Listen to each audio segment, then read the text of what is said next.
So we're at the Google Cloud Summit. This is for all those nerds that are running apps and platforms on the internet. So you come here because Google's got a huge infrastructure that you can tap into to host your stuff. So obviously I got my own app, so a lot of the vendors that are here is very relevant to the stuff that we do. So hopefully I'll learn a thing or two that I don't know yet.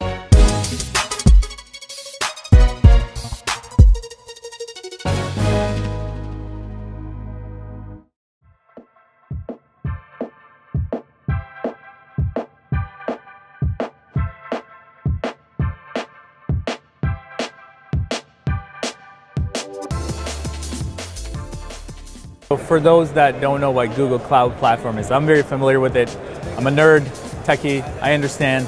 We all are on G Suite and everything else. So what is Google Cloud Platform? Like, how do you describe it? So Google Cloud Platform is basically for any companies that have, which is every company, some sort of digital needs to run something on servers, right? Got it. The old world, you would purchase your own servers, you would provision them, you'd have a whole staff of people that had to do that entire job. Correct. Google Cloud gives you the option to just offload that onto Google, where we obviously have done a lot of work in that area. And then kind of the other thing that I usually say about Google Cloud Platform and what makes us different is we are the externalization of what Google has had to do internally to support its own business. Right? So all the products that you see come out on Google Cloud Platform, most of them started as something that Google had developed to run Google's business. And now we're starting to bring those to market. They're just sort of selling what they had to build for themselves because they realized that with this asset, you can help other people. So beyond Google, it's available to me and everybody that's here. So what you're seeing right there is the future. You don't have to come to a conference like this in the future. You literally put on your VR set and you will physically be here without flying here, without having to get a hotel here, without having to do anything. You'll be able to see people, you'll be able to walk around, you'll be able to experience everything three-dimensionally. This thing is like mainstream, where you'll have people use this in schools, and colleges, and workplaces. I'm telling you, this is it. This is where advertising is going to be. We're going to be able to put ads on those guys.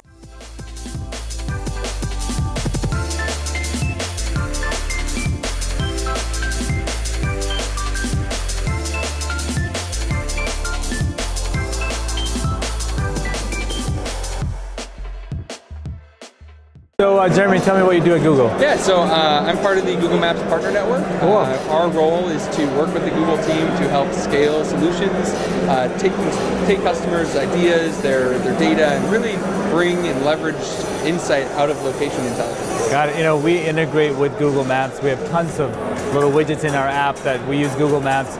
Where it's sort of headed? I feel that where maps are headed is we've seen the map. We had paper map, we had digital map. Now we have it on your phone. Everybody's a map in their pocket. Where the real benefit of maps now is the data behind the map. It's not actually the visualization of the map. It's what can I draw from this map? How long does it take me to get to a certain place? How many drivers do I have in XYZ location? And how can I make my business run more efficient with that information? And that's really the next step of mapping is how do we gain insight from a map?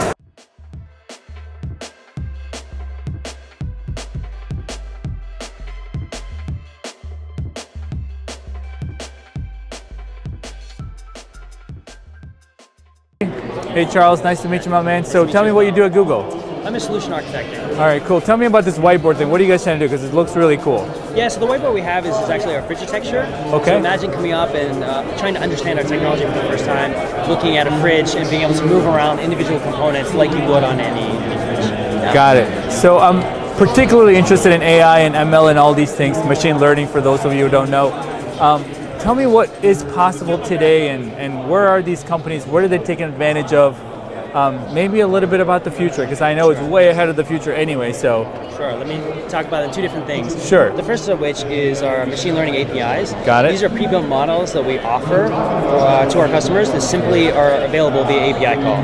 Got it. Things like our Vision API, which you can simply call with an image, and we will return all the details, the text, any of the logos or the landmarks that we will pull out of that image.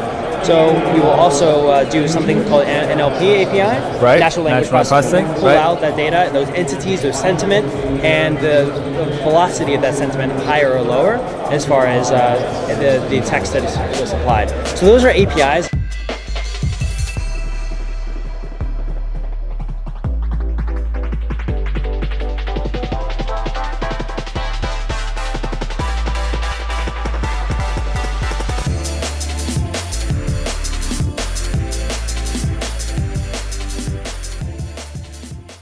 So what's like sort of the popular thing within Google? Because I know it's many different pieces that create the cloud platform. Yep. So what would be the component that you think it's mostly used? I'd say is like our entry point that almost everyone looks at, and it's a differentiator against any other cloud vendor in the market, right? Is BigQuery. Cool. So BigQuery is a data warehousing product, right? Got it. So basically what you have is the ability to load anywhere from gigabytes, terabytes, petabytes of data, and then run a SQL query against that unstructured data and get result sets back, right, in less than 20 seconds. That's awesome. It's one of the coolest things, and then it's also ridiculously cheap. So again, it's a really nice entry point for people to start using the platform, because everyone has some scale of massive data that they have a hard time getting really clean answers out of, and BigQuery gives you a way to do this. Got it. All right, well, thank you so much, Chris. Yeah, you're indeed the smartest guy in the room.